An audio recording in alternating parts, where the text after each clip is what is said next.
AFR On Demand is brought to you by Breck Golf. Try Beaver Creek today, just 20 minutes from downtown Baton Rouge in the Zachary area. They've got a PGA Tour driving range, a short game practice area, 30 to 40-yard practice shots. It's a great place to chip and putt and practice if you don't have time for a full round. Book your tee time today, golf.breck.org, golf.breck.org. Matt Moscona. I'm very important. After further review. Say it one more time. After further review with Matt Moscona. And here we go. Live from the Raising Cane studio. Let's ride!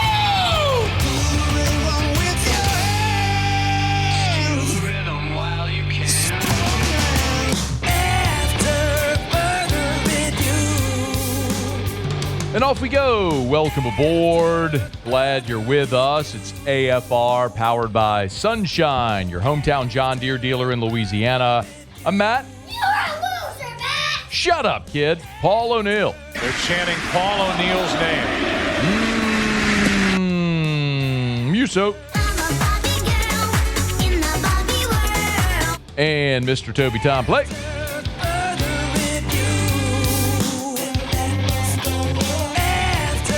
All right. We're here. Glad you are as well. Get out there and make it a good one. We had a lot to do today. I'm going to start the show trying to uncomplicate what is an increasingly complicated situation with all this eligibility stuff. Admittedly, it's really weird and kind of sucks that we're inside of 2 weeks from kickoff of LSU Clemson and we're not talking about LSU Clemson and we're talking about all this eligibility stuff, but I get it. It's a massive story. It just led SportsCenter. McAfee had Kiffin on today. It's all anyone's talking about. The conferences are all passing rules. I get it. It's what we have to do. I actually think Lane Kiffin a day ago did a really good job of explaining at his press conference what is happening with the eligibility with the 2022 players. I just think he's the wrong messenger. He is a villain. He is a lightning rod. He has an earned reputation over 20 years, and most people outside of this fan base, which adore him now because he left Ole Miss to come here, most people hate him. A day ago, I posted the video of Lane Kiffin saying, yeah, I never called Todd Monken. I don't even have his number. The comments were the most vile pile of trash from people dumping on Lane Kiffin. Today, Todd Monken said, okay, yes, I probably should have clarified. I didn't actually call Lane Kiffin. Or Lane Kiffin didn't actually call me. I mean, it's just the reaction people are going to have to Kiffin. So let me give you an extremely simplified version of what has happened. Forever, the NCAA rule was you had 5 years to play 4. You could redshirt. We all know that. In June, they changed the rule to 5 to play 5, which means from now on, every athlete will have 5 years to play 5. No more red shirts, no more gray shirts, no more medical red shirts, none of that. No more hardship waivers. Everyone, 5 years to play 5, period. So student athletes that are currently on campus are extended that privilege. So the only group that was negatively affected was the high school class of 2022 that played their 4 seasons in 4 years. So look at Jack Pyburn. 3 years at Florida, 1 year at LSU. He's out of eligibility. He's told, you're out of eligibility. Off you go. So he's off to the NFL. And it's not just football. It's not just LSU. It's across the board in college athletics. Well, the NCAA changes the rule. And so all the players from the class of 2022 all of a sudden have a 5th year. Except the guys that were already gone and girls that were already gone. And they didn't leave voluntarily. They left because they were told, you don't have any eligibility more. And so then the NCAA comes back and goes, actually, you do. You actually do have another year, but psych, you can't come back because you signed a pro contract. And that's against our rules. And the players are like, well, we only signed a pro contract because you said we couldn't stay. We were out of eligibility. Then you changed the rule. And so round and round they go. They land in court. And now we are where we are. And you have a lot of conflicting approaches. We know what Lane Kiffin is doing. These players are eligible. We're going to recruit them. By the way, Ryan Day, Ohio State head coach, agrees with Lane Kiffin.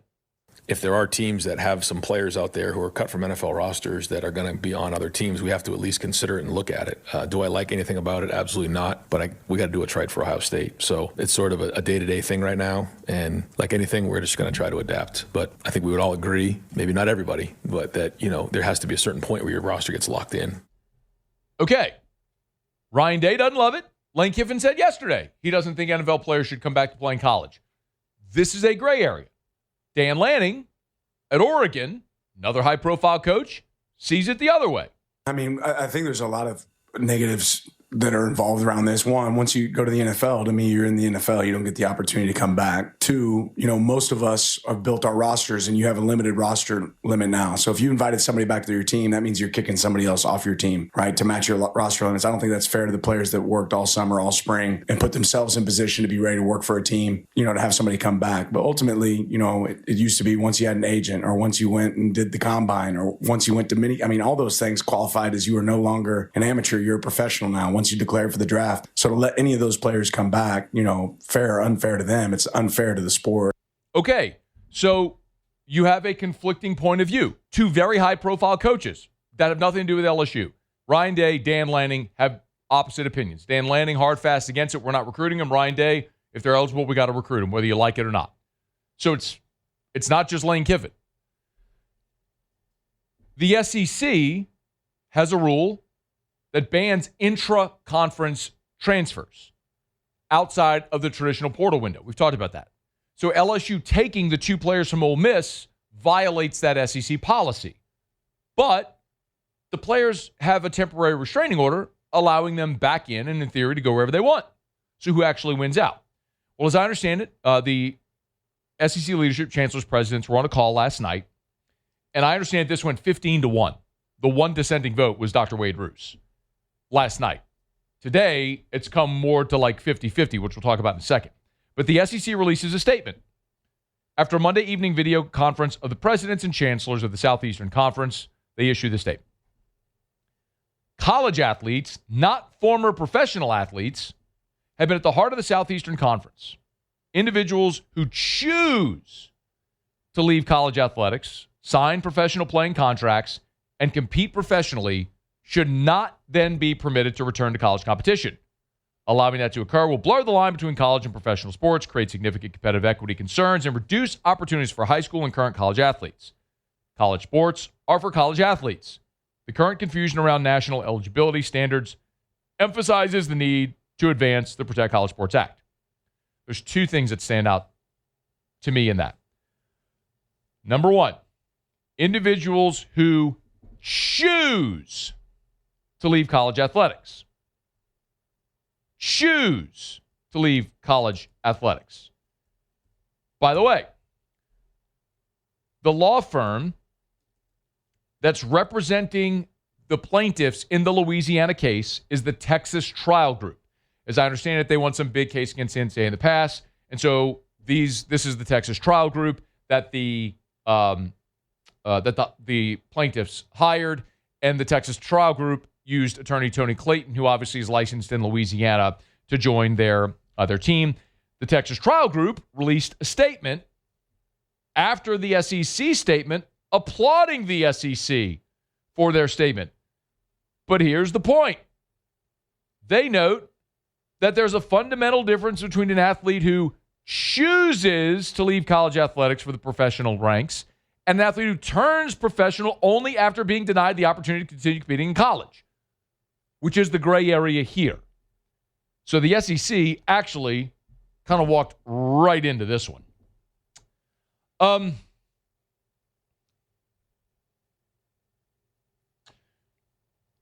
I also think there's a couple of very important things to consider with respect to the SEC statement. College athletes, not former professional athletes, have been at the heart of the Southeastern Conference. Okay.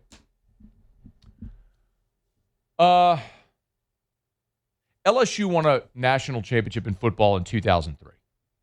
One of the greatest moments of my life as a fan. 45 years between titles. I was a senior at LSU. That ride was incredible. The quarterback of that team, as you know, was Matt Mock. Matt Malk was a professional athlete.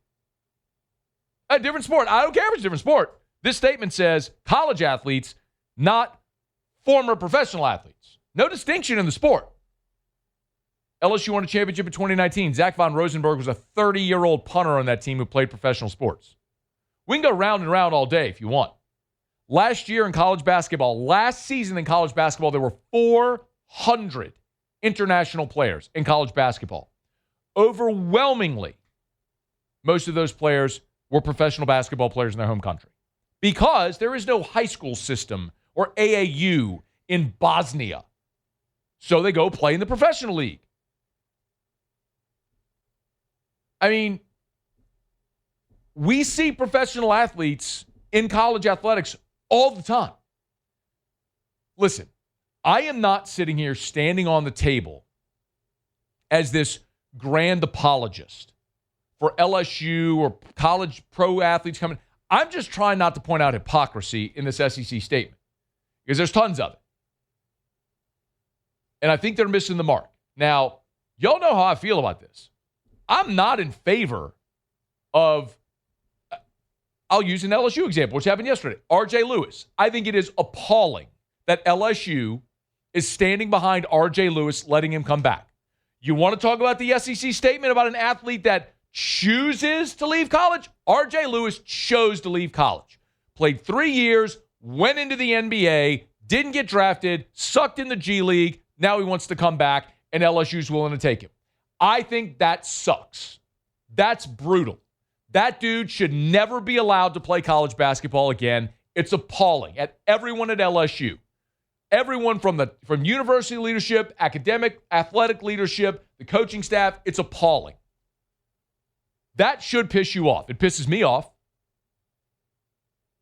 The 2020, I am talking about a very small subset of players that got caught in the middle of a rule change that have eligibility under NCAA rule, but don't have eligibility under another NCAA rule.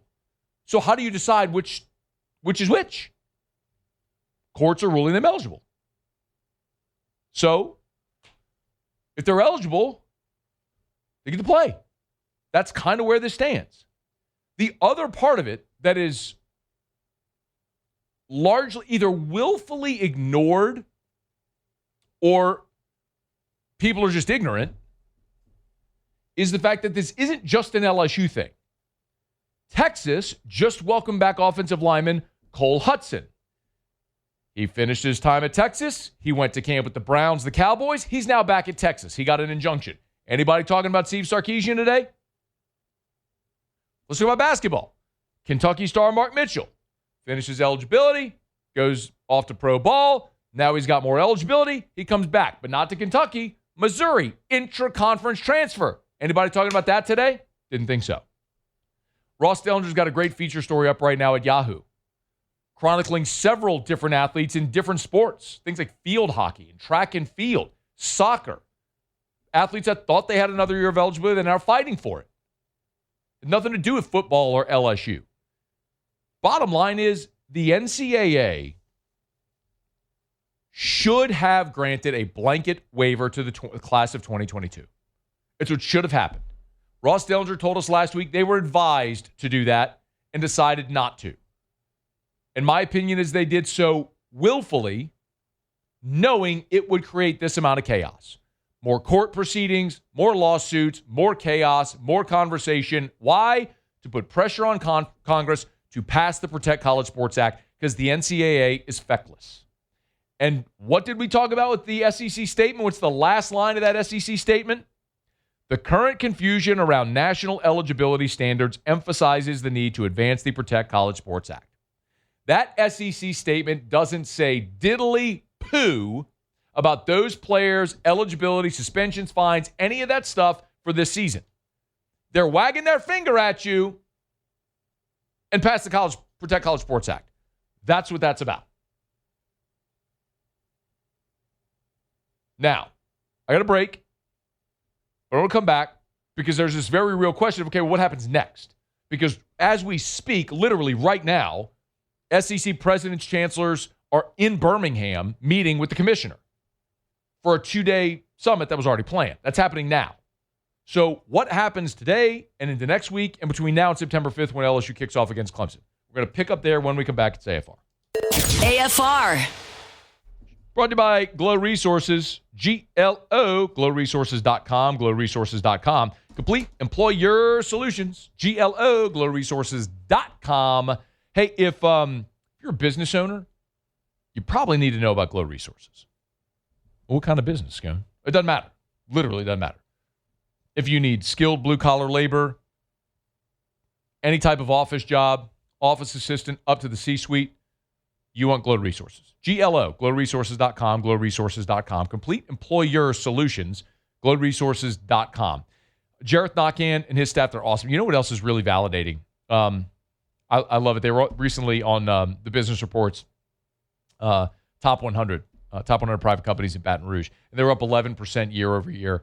And if you're a business who your business is helping other business find the right people to grow, ideally your company should be growing as well. Well, that's Glow Resources. GLO, glowresources.com. After further review, powered by Sunshine, your hometown John Deere dealer in Louisiana.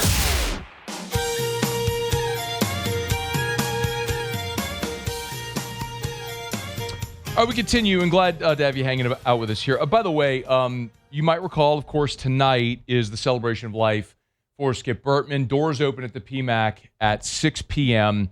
With the proceedings, the ceremony beginning at 7 o'clock. So hopefully it's just an overflow crowd, and the family and former players, everyone that loves Skip, can certainly feel all of that. And we're going to have a couple of special guests in studio with us here a little more than 10 minutes from right now from the College Baseball Hall of Fame.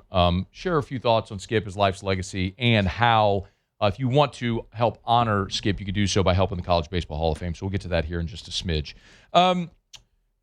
If you're just joining us, we started the show today talking a little bit about Lane Kiffin and LSU, which seemingly versus everyone, piecing all this together, like explaining what has happened, the SEC's response, the diversity of responses from major coaches across college football, and what all may happen next as far as what is perceived to be professionalism in college sports. A couple of things that I think are important to know. This coming Monday is the date you need to circle on your calendar. So that's when the student athletes, the 33 athletes that last week were granted the TRO, the temporary restraining order, which is good for 10 days. Monday is when they're going back to court to get their preliminary injunction. Now, if they get their preliminary injunction, which many of us are assuming they will, it would then advance to where they would have to get a permanent injunction. A lot of times, however, as I understand it, talking to attorneys, let's say, very familiar with these proceedings, if a judge grants a preliminary injunction, a lot of times the defendant will just concede, because if the judge is going to give the preliminary injunction, chances are they're going to get the permanent injunction as well, and so it would just end. So on Monday, if Judge Will Jordan awards those 33 athletes a preliminary injunction, this likely ends and they're eligible. So then the question becomes about, well, what happens to the conference? And this is the thing that a lot of people have asked.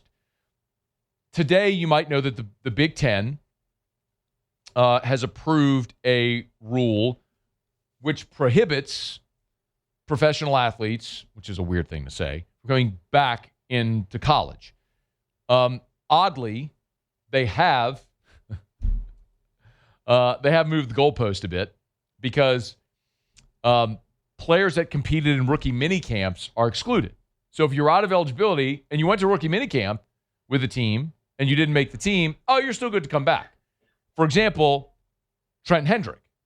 He was a linebacker at James Madison, who was the Conference Defensive Player of the Year at JMU last year. Was out of eligibility, went to camp with the Browns, got cut. And now with the ruling, by the way, he was part of the Louisiana TRO last week. Now he's coming back into college and transferring from JMU to UCLA, where his coach, Bob Chesney, is now the new head coach, which, by the way, is in the Big Ten. So go figure, the Big Ten is moving the goalpost to allow this kid to come back into the league to go play for his former coach at UCLA. There's so much hypocrisy and there's so much ambiguity involved in this entire thing right now. It's just like, if your problem is the optics I get that. I do understand it. It's a weird thing to look at the optics of that guy was in an NFL uniform. Now he's coming back to college. I get that. But it's not that simple in this situation. And as we talked about, there's plenty of examples of professional athletes who have come back to college. One of them led LSU to a national championship in football in 2003. Chris Winkie was a 28-year-old who won the Heisman and a national championship as the quarterback at Florida State. He was a professional baseball player who came back to college to play football. And you say, what's the different sport? Does it matter? He was a professional athlete and came back into school as a 28-year-old. We've lived with this. This is just an uncomfortable moment right now where the optics are terrible. And had the NCAA granted a blanket waiver, this wouldn't even be a thing. The optics of 7-year college athletes were bad too. But after COVID, the NCAA granted a blanket waiver, which was the right thing to do. And so you had players that spent Van Wilder-esque college years. But we all understood the rules going in. The ambiguity right now is the problem. So the real question is, okay, well, who wins? Is it the NCAA rule? Is it the SEC rule? Is it the court ruling? My understanding, talking to folks familiar with LSU's position on this today, is that LSU is going to abide by the court ruling. Now, whether you agree with this or disagree, let me just say, at this point, I am not editorializing. I'm telling you what I believe to be LSU's position on this as I understand it today. Okay, this is not my opinion. I'm reporting to you what I've been told today and what I have in front of me. LSU is going to abide by the court ruling. So right now, those players got the temporary restraining order. They are eligible. If on Monday, those players do not receive a preliminary injunction and are ineligible, then they will not play at LSU. If they do receive the preliminary injunction, LSU is going to proceed and let them play. Now, there are those who ask, well, what about the SEC rule? Because the SEC does not allow the intra-conference transfers, and as of right now, the SEC has not passed a rule disallowing these players from coming back. And again, it's not just LSU. I told you, Texas has an offensive lineman, Cole Hudson, who's in camp with the Browns and the Cowboys. He's back at Texas. Nobody's talking about that. Missouri basketball has Mark Mitchell, who played at Kentucky last year, now back and is transferred to Missouri. By the way, we talked about TJ Harden, the running back who was at SMU last year, was just in camp with the Seahawks. He is trending, as I understand it, toward Missouri. So you have a lot of players around the country. And by the way, this coming weekend, when roster cuts happen in the NFL, when rosters go from 90 to 53, you're going to have dozens, if not hundreds, of more athletes looking to maybe get back into college football if possible with this new rule. The TRO, there's one part in this that I was directed to that is the part that might be the most interesting. And it's Section 5 of the temporary restraining order. And a reason, you don't have to get caught up with all the legal jargon, but this is the point where you're asking about the SEC that might make the most sense. I'm going to read it for you. Defendant, NCAA, and its officers, agents, employees, representatives, successors, assigns, and all persons acting in concert or participation with it are hereby temporarily restrained from enjoining, prohibiting plaintiffs from competing, blah, blah, blah, blah, blah. The thought is that line in Section 5 would encompass the SEC. Now, the SEC is not the defendant. The NCAA is the defendant in this case. But that line would seemingly, and it would obviously be open to legal interpretation. I'm not an attorney, but that's the argument. That line in Section 5 means conferences too. And in this case, the SEC too. And if the SEC tries to intervene, I think you will see lawsuits. And some people have recoiled that, said there's no way a school is going to sue the conference. I agree with you. But these players, this LSU isn't suing the NCAA. Remember, it's the players are the plaintiff. The players are the one who got counsel, and they are suing the NCAA for eligibility, not the school. If the players are eligible, the school can make the decision if they want to play them. That's where we are. Again, that is not me editorializing. That is me sharing information with you that I received today. Do with that what you will. I think the very obvious thing here is that you have a a big brand in LSU, a lightning rod coach in Lane Kiffin, an uncomfortable and optically unpleasant situation, and all of those ingredients mixed together have led to be a big stink of a story inside of 2 weeks of the start of the season. If you want me to editorialize, what I will tell you is I think those players are going to get their injunction on Monday, and I think they're going to play for LSU against Clemson. And I think there's going to be more than the 3 that have already committed. We'll see. We're brought to you by Parish Restoration, parishrestoration.com, parishrestoration.com. Kill mold, remove odor, other harmful pathogens, parishrestoration.com. Yo, we live in the mold capital of the world. It's wet, it's humid, and when you have humidity and you have wetness, breeding ground for mold. So if you have mold or think you might, call our friends at Parish Restoration. They'll come spray their patented non-toxic dry fog treatment, parishrestoration.com, parishrestoration.com. It's effective, it's cost-effective, it's efficient. They can fog your home in half a day. You want to get rid of mold, odor, sanitize, all that half a day while you're at work, boom, they can do it. Parish Restoration. Go to parishrestoration.com to get your quote, parishrestoration.com. Tell you every day, better coverage for less money. And man, my friends over at Insurance Network of Louisiana are crushing it for Louisianians on their auto insurance right now. Listen, if you have not had anyone shop for your auto insurance lately, you got to call Insurance Network of Louisiana. My goodness. They got some top-rated companies, Geico, Progressive. They're doing awesome work right now. This was an amazing story that I heard. They wrote one last week, saved the client $2,911 annually. They had a high auto rate with State Farm. They smashed it with Geico. Had another one save $1,476 annually with Progressive. They had Allstate and switched. Y'all, I tell you all the time, if you're just auto renewing your insurance, man, you're probably overpaying and you're underinsured. Let Insurance Network of Louisiana help. LAinsurance.net. After further review, powered by Sunshine, your hometown John Deere dealer in Louisiana. Plowing these fields in the hot summer sun. Over by the gate, Lordy, here she comes with a basket full of chicken and a big cold jug of sweet tea.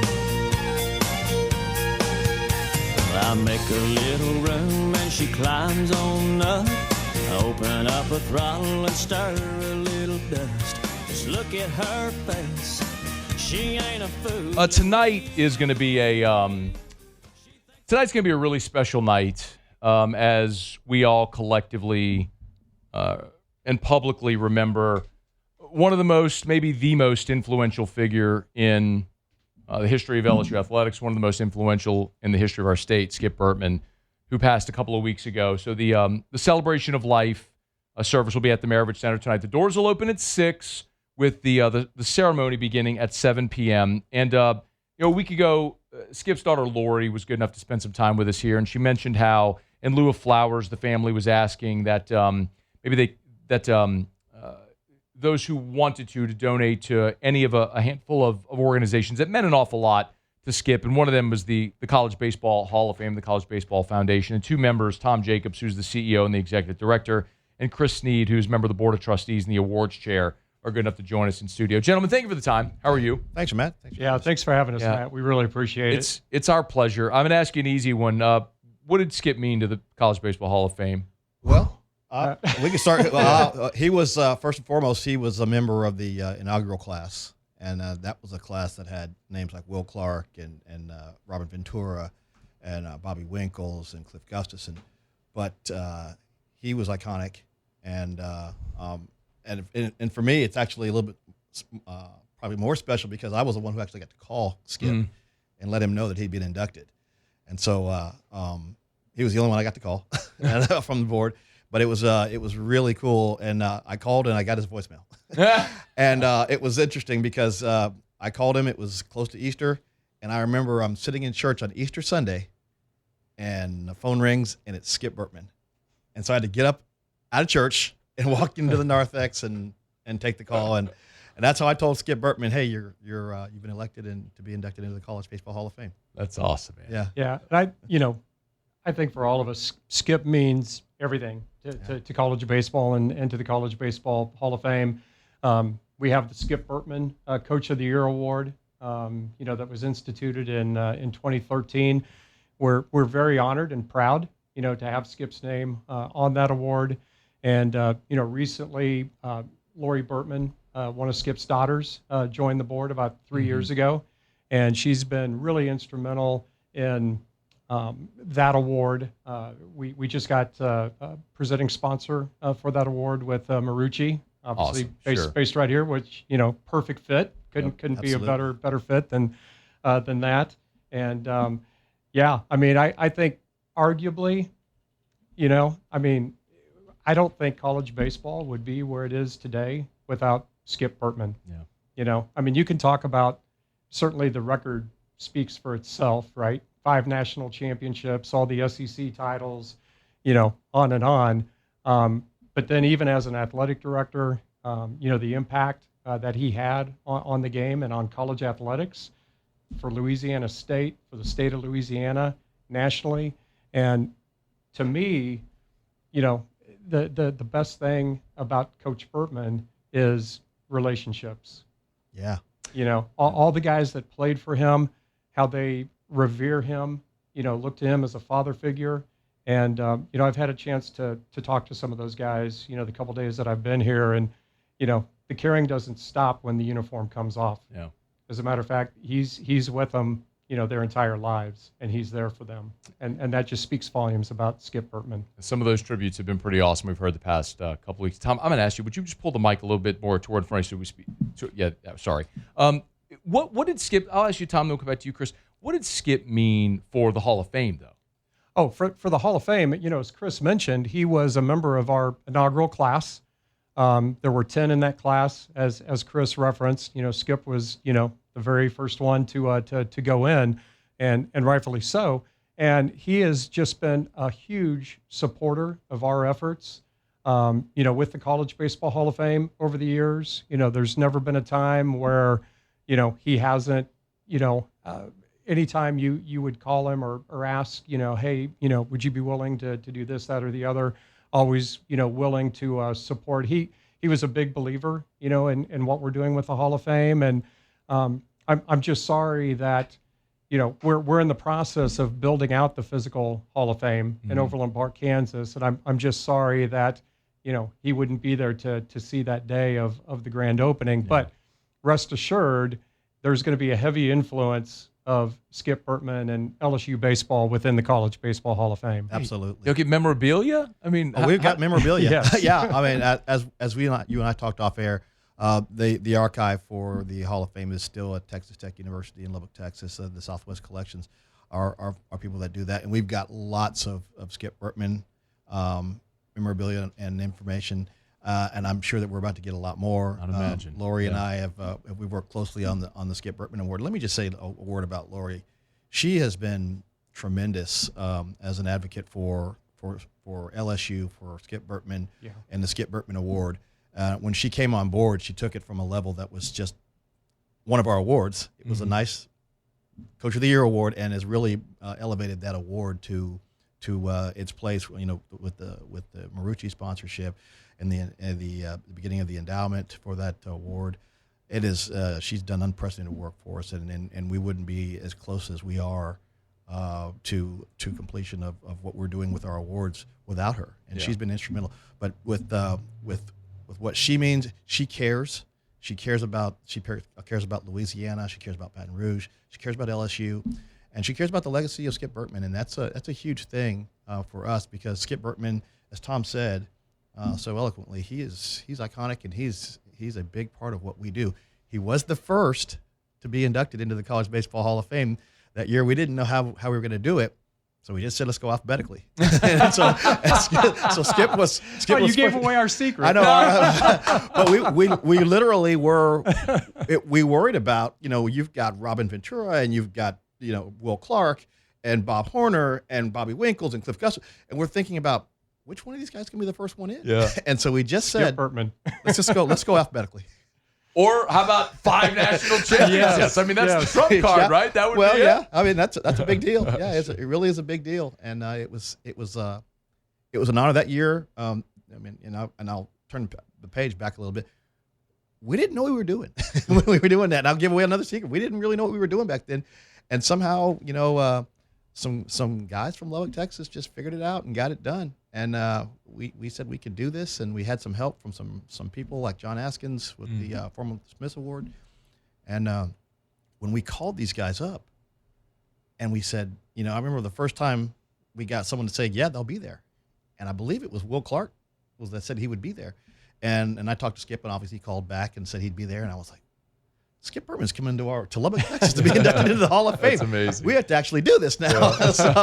So we got it pulled off, and we managed to get those guys through that deal, and spent 3 days in Lubbock, and by the end of the time they didn't realize we never saw an actual Hall of Fame building. Hey, Matt, if I could Sure, real quick, please. and again, another thing that's really exciting about the Skip Bertman Coach of the Year award and all of our other awards, and Chris has done yeoman's work leading our awards committee, but for the first time, we actually presented all of those awards that are under the umbrella of the College Baseball Foundation and Hall of Fame in Omaha. Oh, cool, yeah. And I know Coach Bertman was really happy and excited about that. Lori was there for the presentation. This year's winner was John Savage from UCLA, and just gave such an eloquent speech about the award, what it means to him, the fact that it's named after Coach Bertman, and it was outstanding. And so we did that the first Saturday of the College World Series there at the stadium in Omaha, and that's something we'll continue to do moving forward. But really great work on Chris and Lori's part to make all that happen. Well, guys, I think just the fact that you're both here, that you took time out of your day to fly in for Skip's memorial, speaks volumes about what Skip meant to you personally and to college baseball and to your organizations.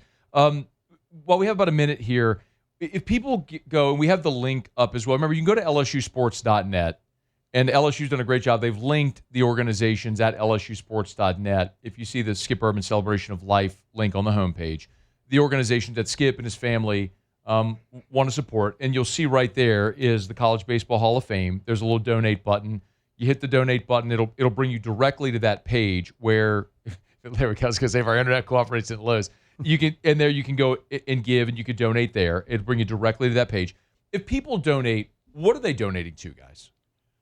They're donating to the College Baseball Hall of Fame becoming a reality, having a place where, along with Skip and what will soon be the other 216 Hall of Famers with this year's class going in, a place where their stories will be told, their legacies will be forever preserved, and as I mentioned, given Skip's legacy and what he meant to college baseball, we're planning some pretty big things along those lines. So all of that will go towards those efforts, Matt. Do we know when the physical structure will be? Do we have like a ribbon cutting date, a target? Well, we're going in a couple phases. As a matter of fact, the good thing is we're already in museum quality space. Okay, good. It's located within. It's called the Prairie Fire Development in Overland Park, Kansas. The museum at Prairie Fire, of which we are taking over about 9,000 square feet of space, okay.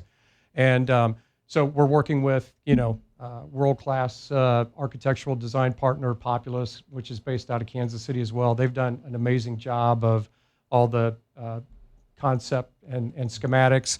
And we just recently opened the first phase. We have a partnership with Home Run Dugout. There are these batting bays. We have a couple of the batting bays there. You can program any of the 30 major league ballparks. We're working on getting some of the college baseball stadiums programmed in there as well. But that part just opened July 8th, and then we're looking at a couple more phases coming in 2027. Awesome. Yep. Well, it's going to be amazing. It's a remarkable thing that we're going to get to do tonight to honor the life and the legacy of Skip Bertman. Of course, College Baseball Hall of Fame is a huge part of that. Tom Jacobs and Chris Snead, good enough to hang out with us. Gentlemen, thanks on behalf of certainly the Bertman family and all LSU fans, thank you for being here tonight to represent the organization and to honor Skip. Thanks for having us. We're honored to be here. We wouldn't have missed it. Absolutely. It's our pleasure.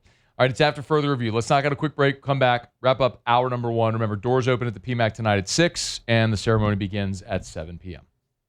After further review.